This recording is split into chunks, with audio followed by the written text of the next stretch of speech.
की NA 89 और NA 122 की कागजात नामजदगी मुस्तरद करने की आईनी दरखास्तें तैयार हैं।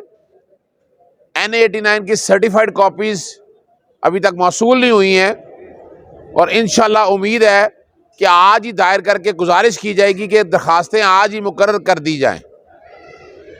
आपको पता है कि दोनों केसेस में इमरान खान साहब को इलेक्शन से बाहर बदनीति की बुनियाद पर रखा गया है। इलेक्शन कमीशन ने तोशा खाना में जो नोटिफिकेशन जारी किया था उसका इख्तियार नहीं है इलेक्शन कमीशन को, और ना ही सेशन जज साहब ने इमरान खान साहब को नाअहल किया है। दूसरा जो अहम इशू है वो नवाज शरीफ की जो ताहयात नाअहली वाला मामला है, उसमें सेक्शन 232 में तरमीम की गई थी और 62(1)(f) के तहत नाअहली को 5 साल तक मुहीत किया गया था। पार्लियामान सादा अक्सरियत से आइन में तरमीम नहीं कर सकती है। सेक्शन 232 अहलियत को कंट्रोल नहीं कर सकता है।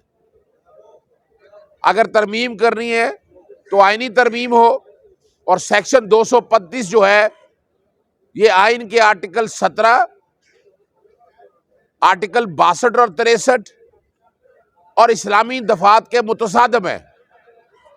एक आदमी जो झूठा है, खाइन है, वो जब तक माफी नहीं मांगता, जब तक उसकी अमानत में खयानत नहीं खत्म होती, जब तक सच्चा साबित नहीं होता, और सच्चा अदालतों ने साबित करना है, तब तक वो नाअहल है।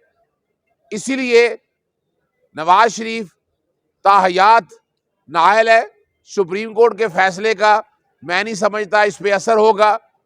लाहौर हाई कोर्ट से गुजारिश की गई है कि सेक्शन 232 को गैर कानूनी और गैर आइनी डिक्लेयर किया जाए।